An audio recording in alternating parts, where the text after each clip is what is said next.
નમસ્કાર દર્શક મિત્રો, વડોદરા ટુડે ન્યૂઝમાં આપનું સ્વાગત છે.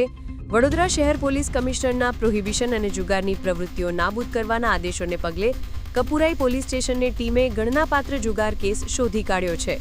પોલીસને બાતમી મળી હતી કે વાઘોડિયા ડભોઈ રિંગ રોડ પરની શુભલક્ષ્મી એપાર્ટમેન્ટના ધાબા ઉપર કેટલાક ઈસમો પત્તાપાના વડે પૈસાની હારજીતનો જુગાર રમી રહ્યા છે.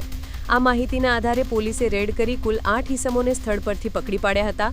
તેમની પાસેથી અંગઝડતી અને જમીન દાવ પરના રોકડા તેમજ 8 મોબાઈલ ફોન, 2 મોટરસાયકલ, 1 રિક્ષા અને પત્તાપાના મળીને કુલ ₹2,66,600નો મુદ્દામાલ જપ્ત કરીને કાયદેસરની કાર્યવાહી હાથ ધરવામાં આવી છે.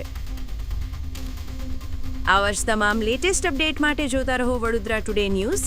નવું વર્ષ એટલે કે વિક્રમ સંવત 2082ના શરૂઆતથી વડોદરા ટુડે ન્યૂઝ ચેનલના ગુજરાત રાજ્યના તમામ શહેરના, તાલુકા, જિલ્લાના દર્શક મિત્રોને ખાસ વિનંતી કે અમારા વડોદરા ટુડે ન્યૂઝના તમામ સમાચાર જોવા માટે હવે અમારા ફેસબુક, યુટ્યુબ, ઇન્સ્ટાગ્રામના પેજને લાઇક કરો, શેર કરો, સબસ્ક્રાઇબ કરો અને કોઈપણ સમાચાર અને જાહેરાત અને તમારા વિસ્તારમાં કોઈપણ જાતની ગેરકાયદેસર પ્રવૃત્તિઓ ચાલતી હોય અને ભ્રષ્ટાચારની પોલ ખોલવી હોય તો અમારા વોટ્સએપ નંબર 9687328624 અથવા તો 9687906224 પર સંપર્ક કરવા વિનંતી.